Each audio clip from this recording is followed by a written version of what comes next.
Satnam, Namaste, my name is Nancy Zabani. Welcome to my podcast, which aims to present a compassionate perspective on the nature of human pain and suffering. I believe that adversity can lead to opportunity, growth, and expansion. And I also strongly believe that challenges are a call to awaken to something that we have not previously seen. Today I'll be talking about dissociation as a common response to pain.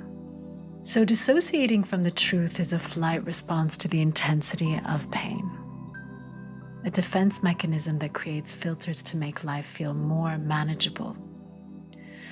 Some may find silence safer than confronting the world's suffering. We all have different ways and capacities to deal with the pain and suffering of this world. Everyone grieves in different ways. Some people do sink into despair, defeat, and desperation. Those same people might turn the fire of their anger into self-destructive patterns and end up in what we can often describe as a living suicide, switching off every part of their authentic truth, completely dissociated and numbed out. This is also known as cold depression because it can be so debilitating that we become frozen. Hurt, betrayal, pain, grief, trauma, all shows you that you have a heart.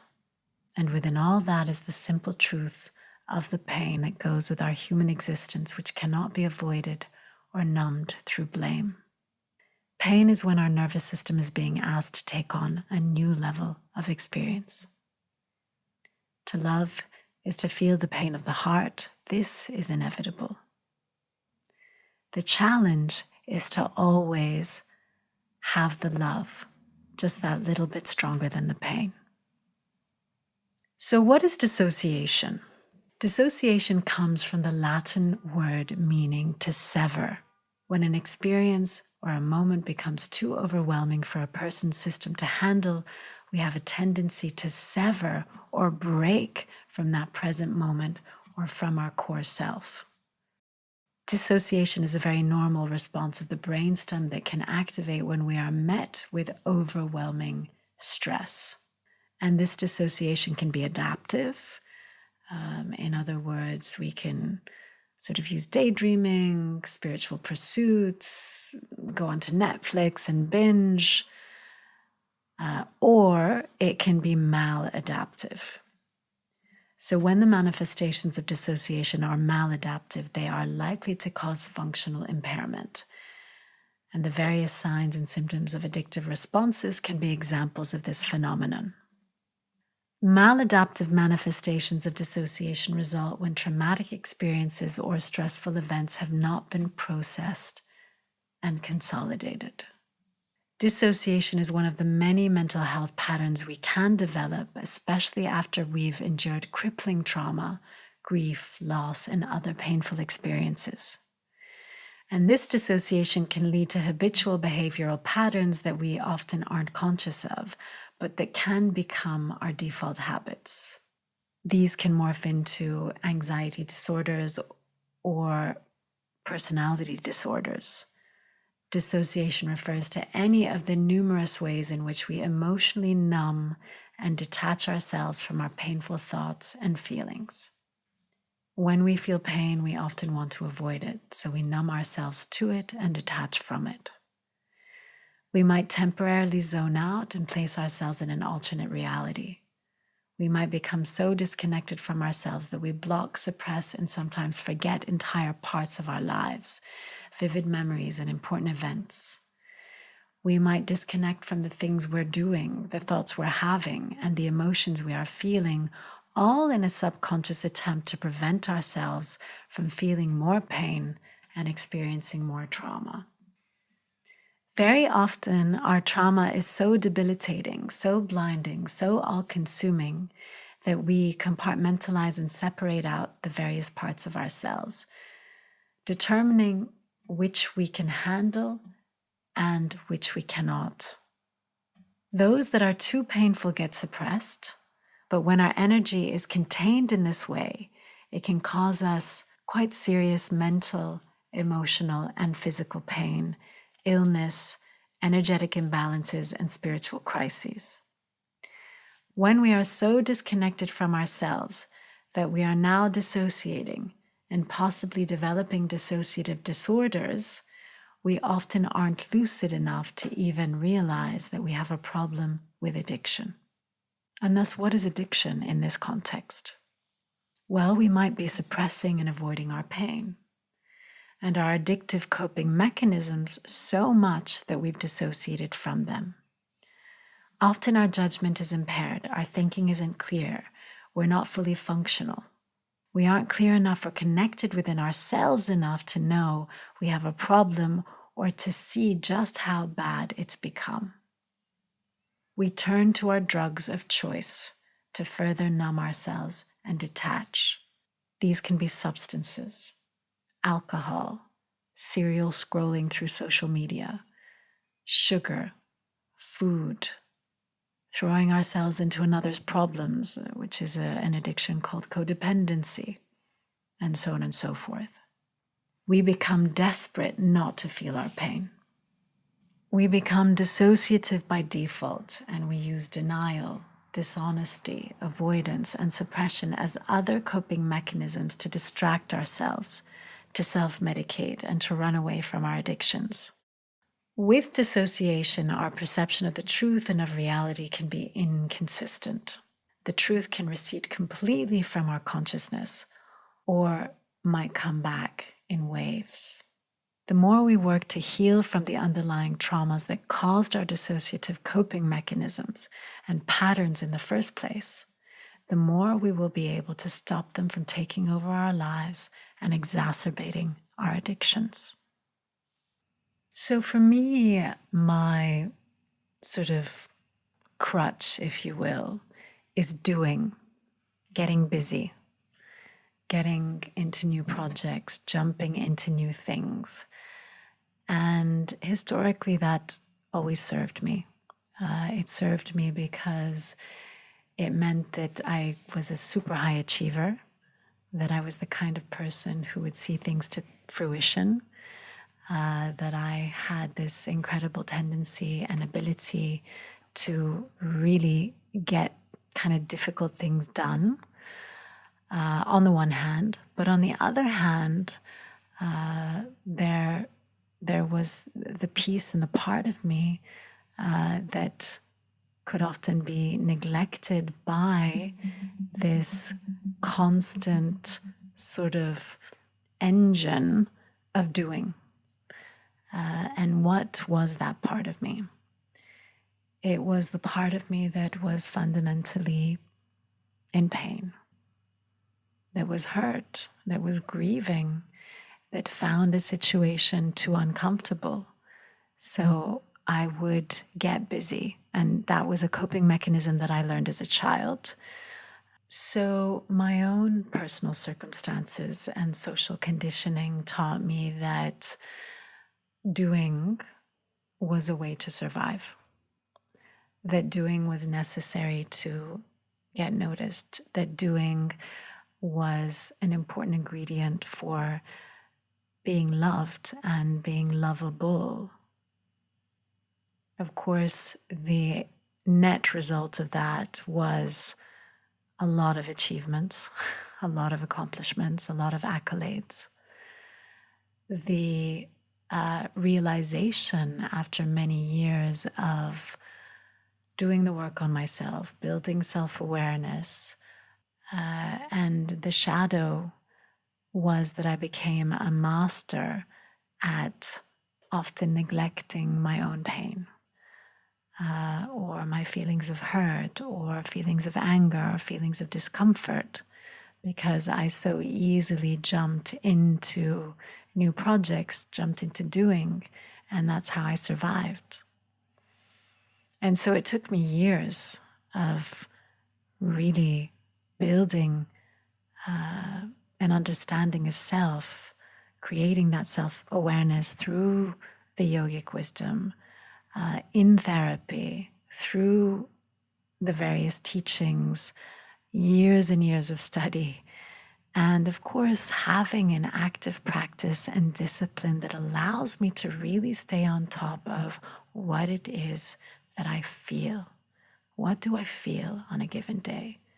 What am I experiencing? How is that experiencing? How does that experience affect my output? How does it affect my relationships? How does it affect my responses in this world? And am I jumping from sort of fire to fire, as in, am I just putting out fires in my life and reacting to everything that is happening to me, every engagement, every interaction? Or am I really engaging with life in a responsible, present, engaged, thoughtful, and mindful way? And that's the test, right? Is to always have the ability to ask oneself, who am I in this moment?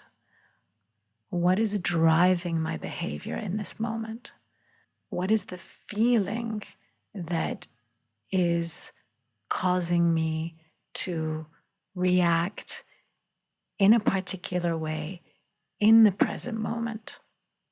9 out of 10 times, that reality is being influenced and impacted by an old story.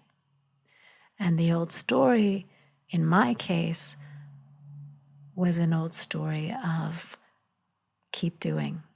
Just keep doing. You've got to survive. Just keep doing. That's how you'll be loved. That's how you'll be noticed. That's how you can get beyond these really uncomfortable feelings. So, at the start of the most recent escalation of violence in Palestine, Israel, I definitely believed myself to be on the right track. I really did. I was watching the news. I believed that I was feeling the feelings, but I was continuing to do. When I really stopped, because it was a very busy time in my life and I was traveling and moving around and I had to facilitate a lot of events and workshops. So it was quite conveniently a time when I was also engaged in awareness practices. What was happening to me in those moments was that I was so fully engaged in looking after others and their experiences that I wasn't fully looking after myself. And because I wasn't looking after myself, I was holding a lot of tension, a lot of stagnant energy. I was much more short fused at that time. And I wasn't sleeping as well, despite the practices that I was engaged in my life. I wasn't myself. And every conversation that I was having was impacted or influenced by the feelings that I had around the conflict, despite the fact that I was kind of continuing with the work and believing myself to be engaged in presence and day-to-day sort of self-awareness practices. The wake-up call for me was just really realizing how much tension I was actually holding. And I remember going for a massage at that time, and my body was so stiff.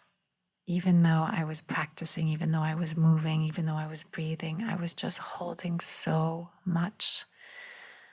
And it was like this pain and this grief and this sadness that was just sitting in my body unprocessed. And so after that first massage, I realized that I had to be doing massage much more regularly, that I had to be engaged in more frequent conversation about how I was feeling.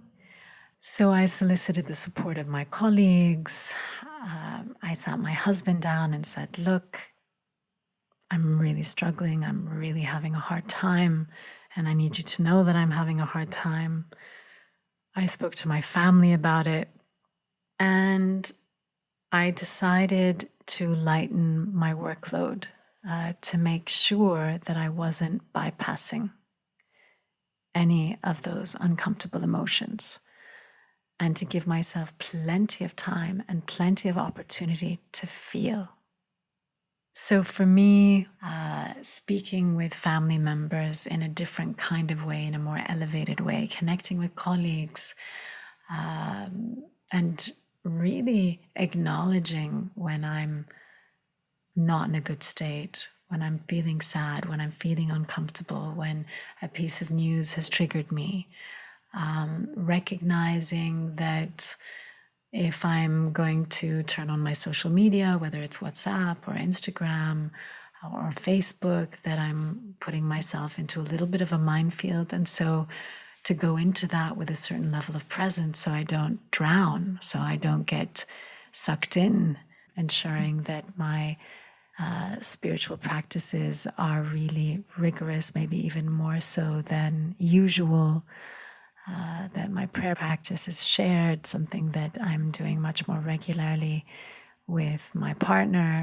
that we institute other supportive practices that just keep us connected with nature.